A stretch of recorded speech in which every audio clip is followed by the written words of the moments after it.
It has been a hectic 5 days of visiting 8 centres. We have been on Tuesday in Baviaanspoort, which we're focusing, it's a juvenile centre. Then we went to Leeuwkop to look at the farm areas on issues of self-sufficiency programs, to just have an idea how is the farming process, the piggery, the beef areas and the dairy, and how the centre self-sustains itself. Then on Wednesday, we would have went to Kgosi Mampuru, starting on the female side, which is the Lodium side. How is that process of RDs and sentenced female offenders, and how it's the situation of inmates. We further went to CMEX, just to get an understanding of how CMEX of Kgosi Mampuru is. Especially there's been an outcry, there's perception that is on social media that single cells are segregations. If you would have faltered as an inmate or you have been not disciplined, you'd be taken to isolation on a single cell. That is, will be referred to segregation, and would have had this number of times from Thabo Bester when he's in court. So we wanted to understand that setup. Is it segregation or what? Then yesterday we would have done Modderbee. To our disappointment, it houses a lot of foreign nationals, but it's not the only centre, including Baviaanspoort, which houses 525 juveniles.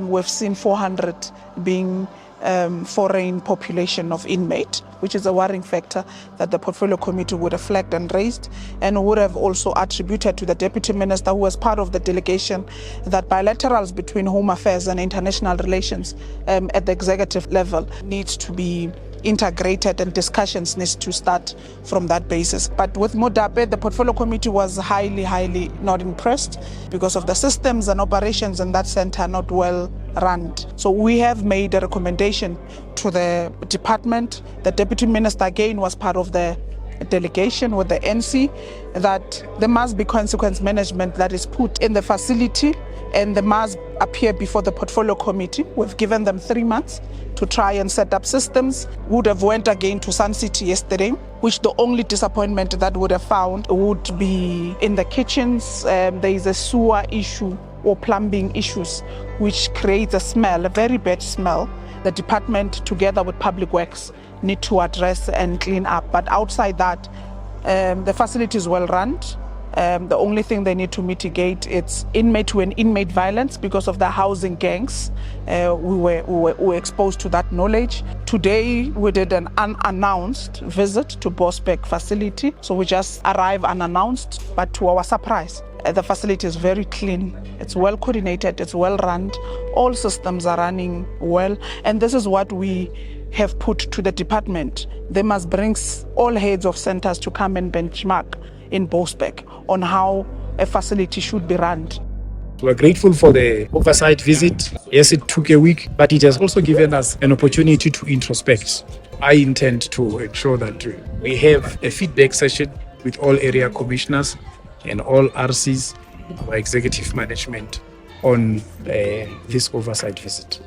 If you are to talk about the permanent solution to overcrowding, is the reduction of crime. That's why we are participating in crime prevention initiatives. The less inflow we have of inmates into our facilities, the less numbers we will have inside, and we will not have overcrowding. So it is important for us to also do work in our communities. I think we are on record, myself especially as a deputy minister, also to say stop smuggling things that are not wanted within our facilities. We've also not spared our own officials.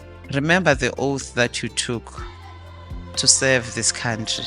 So it can't be those that are charged with the responsibility to correct are them that are bringing things that are not wanted in the facility. This department has suffered budget cuts. Over the period of 5 years, it's about 11.5 billion. We've engaged with the Treasury. We'll see through budget adjustment what is allocated so that our planning, it speaks to that.